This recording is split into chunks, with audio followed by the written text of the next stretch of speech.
السلام عليكم ورحمة الله وبركاته.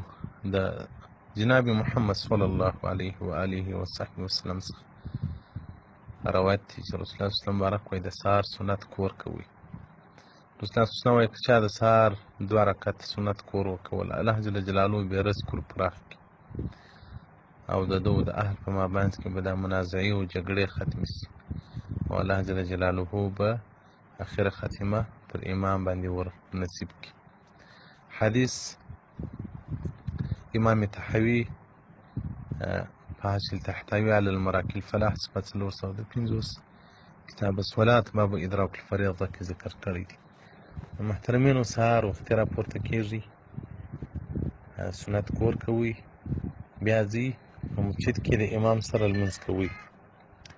دا بعضې اوقاتو کې د مقتدیان زه وینم هلته جومات ولاړ وي، جومات ته رېږي، دوی په لار کې په سنتو باندې ودرېږي، د نورو خلکو مخه هم ونیسي او هغه مکروه عمل هم کې چې صفونه باید د لمونځ کوونکو دپاره سړی فارغه کړي.